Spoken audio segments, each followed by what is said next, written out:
இந்த பெண்களை அரவணைத்து செல்ல வேண்டும் என்று நம்ம சொல்வத பெண்களை தவறாக புரிந்து கொண்டு நம்ம வேணும்னு வம்பு வளர்க்கலாம், என்ன ஆம்பளையில அனுசரிச்சு போக சொல்லிட்டோம்ல, அதனால வேணும்னு சண்டைக்கு போகலாம், இதுதான் நமக்கு நல்லது, கேட்ட ஆயிஷா நாயகி ஆதாரம் காட்டிக்கலாம் என்ற மாதிரி எல்லாம் கூட சில பேர் நினைச்சுக்கிறாங்க, புரிந்து கொள்வார்கள். ஆனால் இது பேலன்ஸாக புரிந்து கொள்ள வேண்டிய விஷயம். பெண்களுக்கு எப்படி இயற்கையான குணம் இருக்கிறதோ அது மாதிரி ஆம்பளைக்குன்னு ஒரு இயற்கையான குணம் இருக்கிறது.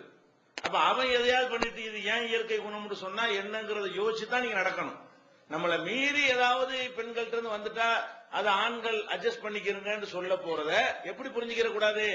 நம்ம என்ன வேண்டாலும் ஏத்து பேசிக்கலாம், எதுக்குமே சொல்லு கேட்க தேவையில்லை, கேட்டா ஆயிஷா நாயகி செய்யலையா, ஹப்சா நாயகி செய்யலையா, உம்மு சலமா செய்யலையான்னு நம்ம பதில் சொல்லிக்கிறோம் என்று பெண்கள் புரிந்து கொள்ளக்கூடாது.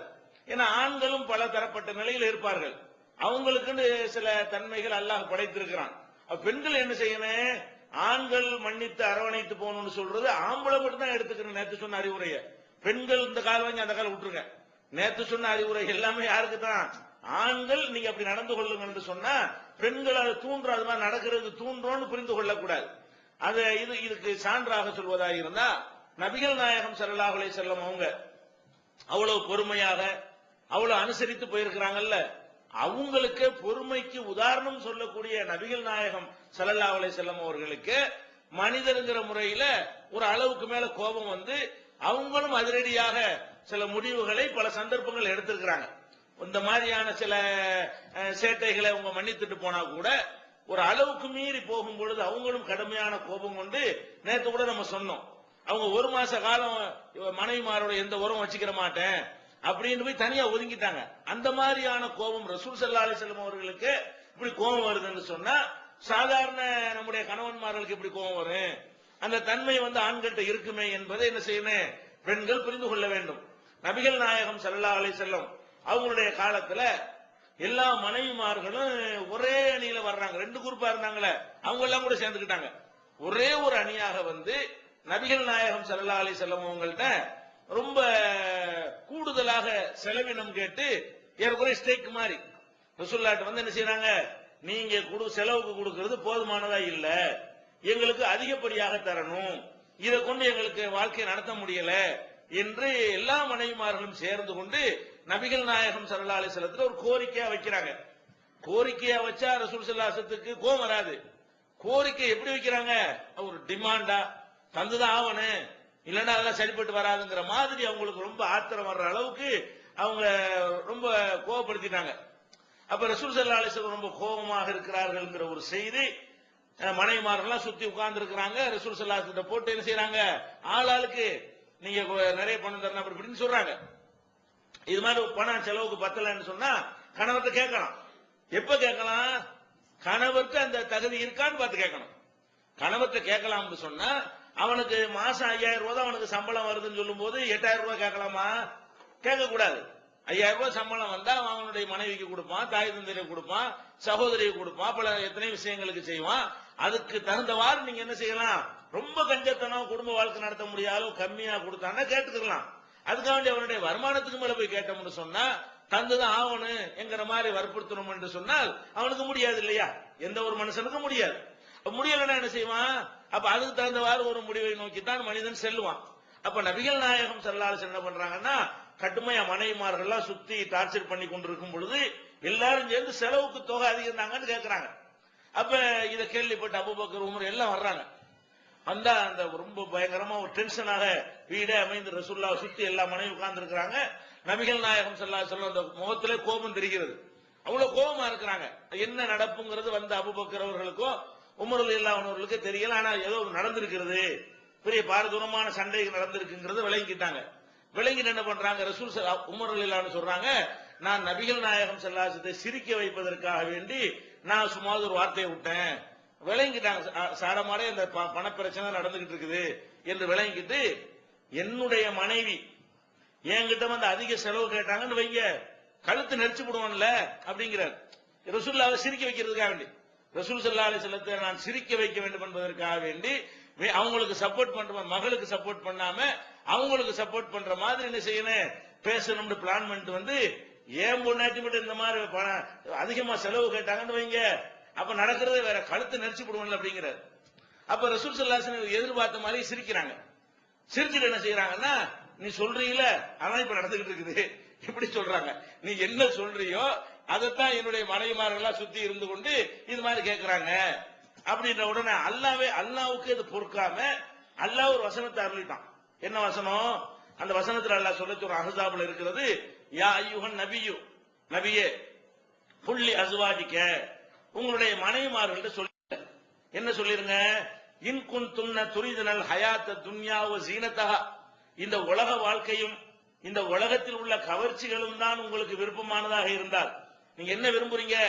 எல்லாரும் மாதிரி நகை நட்டு போடணும், எல்லாரும் மாதிரி வகை வகையை அனுபவிக்கணும், எல்லாரும் மாதிரி சொகுசா இருக்கணும், இதுதான் உங்களுக்கு என்று விரும்பினீர்களே ஆனால் ஃபதஆலைன, எல்லாரும் வாங்க, உமத்திஉகுன்ன வ உஸர்ரிஹுகுன்ன ஸராஹன் ஜமீலா, உங்களை அழகான முறையில் உங்களுக்கு வாழ்க்கை செலவினம் தந்து நான் சந்தோஷமா அனுப்பி விட்டுறேன், நமக்கும் உங்களுக்கும் உறவு வேணாம் சொல்லுங்கன்ட்டான் அல்லாஹ். எந்த அளவுக்கு இவங்க டார்ச்சர் பண்ணிருக்காங்கன்னா அல்லாஹ்வே சொல்லிட்டான்.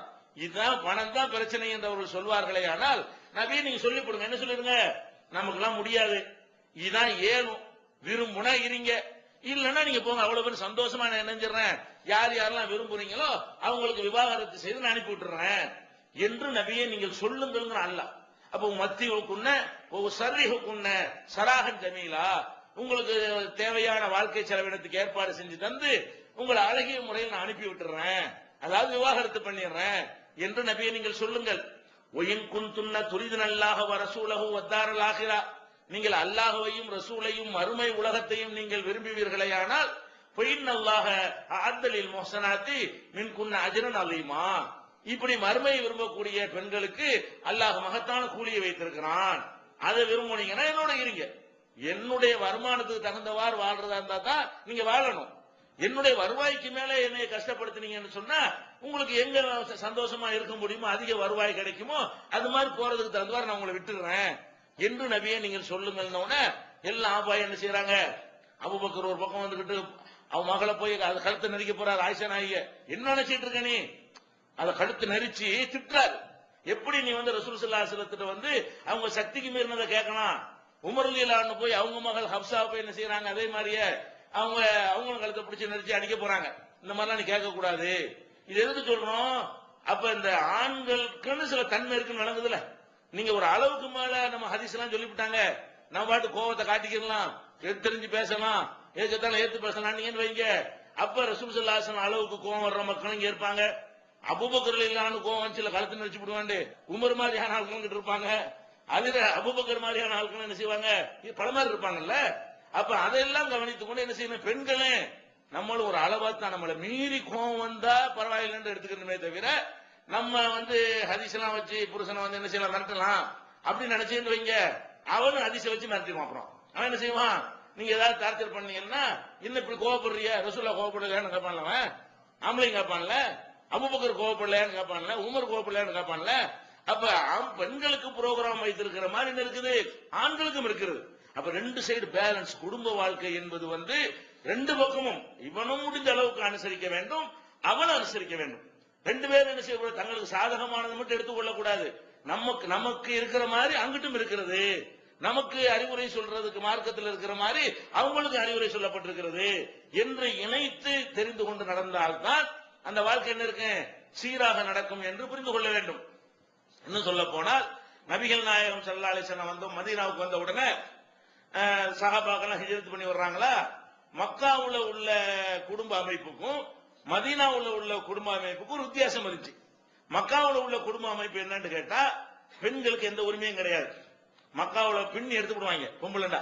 ஆம்பளை என்ன செய்யறது, எதுக்கு எடுத்தாலும் அடி உத இந்த மாதிரியான டைப் இது மக்காவாசிகளுடைய தன்மை. மதீனாவுக்கு வந்தோம்னு சொன்னா ராஜ்யமே பொம்பளை ராஜ்யம் தான்.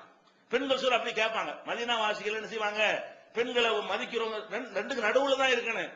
இவங்க போறது ரொம்ப ஓவர், அவங்க போனது ஓவர். இவங்க ஓவரா போட்டு பெண்ணுக்கு ஒரு உரிமை இல்லாம ஆக்கிட்டாங்க.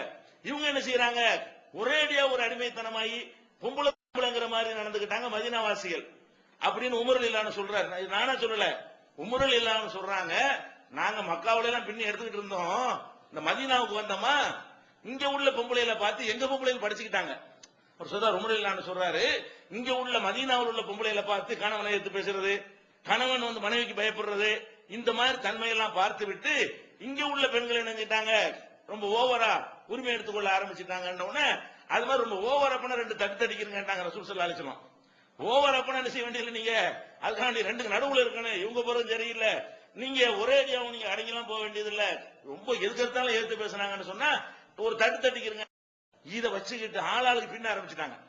ரசூல் ஸல்லல்லாஹு அலைஹி வஸல்லம் சொன்ன உடனே தட்டிக்கிறீங்கன்னு சொன்ன உடனே பயங்கரத்துக்கு சொன்னா ஆளாளுக்கு அடிச்சா கடைசியில பார்த்தா அடுத்த நாள் காலையில பார்த்தா ரசூலுல்லாஹ்வுடைய வீட்டுல பெண்கள் கூட்டம் அலமோதுது. என்னன்னு கேட்டா எல்லாம் கம்ப்ளைண்ட் பூரா புருஷன் அடிச்சு விட்டாருங்கிறது தான் கம்ப்ளைண்ட். என்ன, எங்க கணவர் அடிச்சுட்டா என் கணவர் இப்படி நிறைய பேர் வந்துட்டாங்க. அப்ப ரசூல் ஸல்லல்லாஹு அலைஹி வஸல்லம் சொல்றாங்க, இது வந்து சரியில்லை. லைஸ உலா உங்களுடைய ஹைருக்கும் லி அஹ்லிஹி, உங்கள சிறந்தவர் யாருன்னு கேட்டா உங்க குடும்பத்துக்கு யார் சிறந்தவரோ அவர்தான் உங்களில் சிறந்தவர். ஆனா ஹைருக்கும் லி அஹ்லி, நான் வந்து என் குடும்பத்துக்கு சிறந்தவனா இருக்கிறேன், என்னுடைய மனைவிக்கு நான் என்ன செய்யறேன், மனைவிமார்களுக்கு சிறந்தவனா இருக்கிறேன். அது மாதிரி நீங்கள் இருக்க வேண்டும்.